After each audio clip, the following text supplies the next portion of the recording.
Hey there, 7th graders. This is the third video of the day, and I'm going to try to keep this short, and I'm going to let you watch the video that's just below this to get a little bit more detail. But our third topic is the topic of mutations. And so I think I'm missing my, there it is, marker. Mutations. So what are mutations? Mutations is when the DNA gets changed. So through all of this duplicating and transcribing and translating, it's possible for a mistake to occur. Because remember, there's millions, billions of these translations, transcriptions, and replications that are happening all the time. What happens when that occurs? Well, most of the time, nothing much. And almost all mutations that occur in real life are pretty minor errors, and they don't really amount to much of anything. But sometimes they can be major, especially the earlier they occur in the life of an individual organism. So in the case of an unborn baby, if it's at the very early stages of development, a mutation in the DNA at that early stage could be so severe that it could cause the mother to miscarry and the baby dies. It could result in a handicap or a disability for that child as it continues to grow. Sometimes those handicaps or disabilities can be life-threatening. Other times they can be aided with medical care. Other mutations in the world of nature can be changes that are sort of hidden in the DNA already and sometimes appear and then reappear. And those mutations can allow an animal in the wild to be better adapted to its environment than maybe its parents were. Now that's totally possible. It's also possible that a mutation could make an animal less well adapted. So if a mutation, for example, occurs in a snowshoe hare that makes it unlikely or unable to change colors in the wintertime, well, that snowshoe hare isn't able to adapt in the wintertime, and it's probably going to become prey to its predators. So that's just an example. We'll talk more about that in a couple weeks. The other issue with mutations that I think is important for you to understand with this whole COVID-19 thing is that viruses mutate. So the DNA in the virus that the virus uses to hijack the cell to make more viruses, that DNA has the same possibility of getting mutated in the process of replication and transcription and translation as the regular DNA inside of the cell to do normal cell things. So when a virus mutates, that mutation of the virus could make it less able to infect, or it could make it more able to infect, or it could not really change the way that it infects, but it could actually be different enough that the virus that results from the mutation is unrecognized by your body's immune system. So even if you'd had the virus before, you might get a mutated strain of the virus and you won't be immune to it, even if you were immune to the old strain. That seems to have happened in 1918 with the influenza virus that was called the Spanish flu. And that second wave of infection in that Spanish flu was a result of a mutation in the virus. Okay, so that's how it affects viruses, and that's how it relates to our modern news right now. Okay, with mutations, there's 3 different types of mutations. The first is the simplest. It's called a substitution.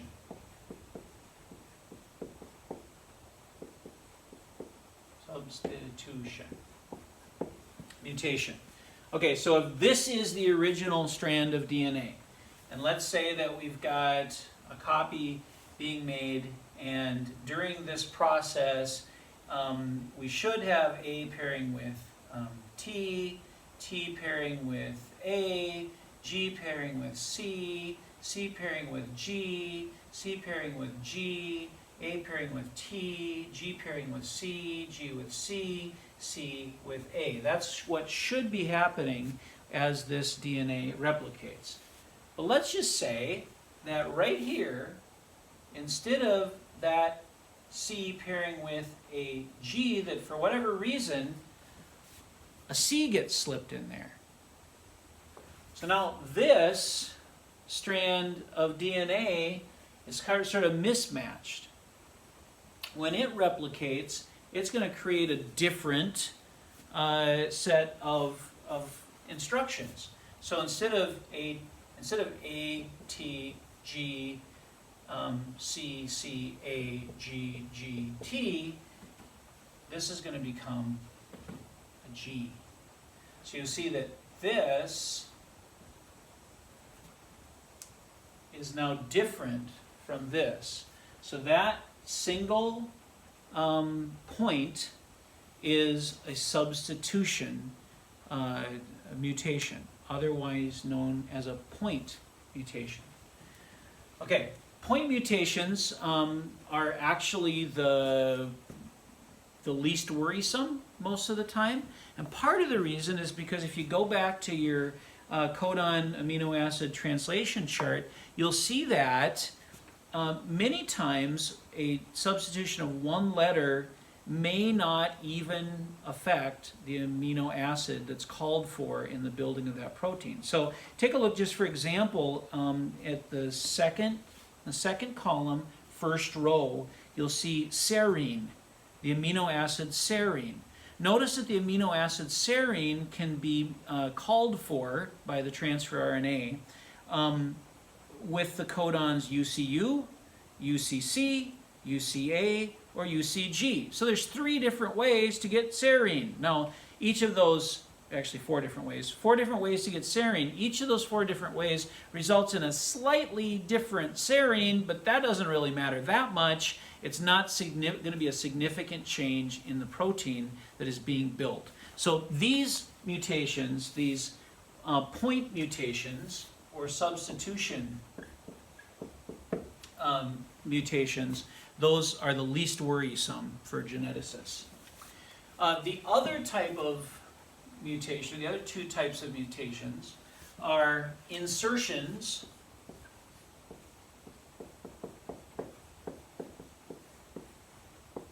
and deletions.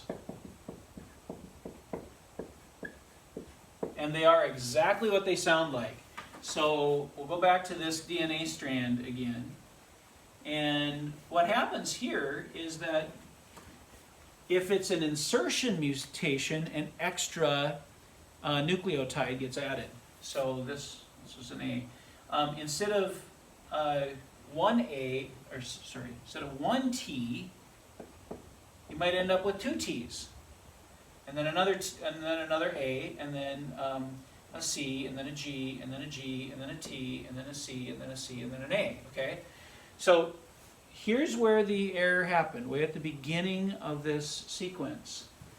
Here's the problem, and this is why an insertion deletion is one of the most difficult deletions. Insertion deletion is going to get read differently. So when this strand gets copied again, or if this is RNA, it goes to the ribosome and then gets translated, and the tRNA does that, that extra T is going to result in a brand new initial or first codon. So now we've got AAT, GCC, GGT,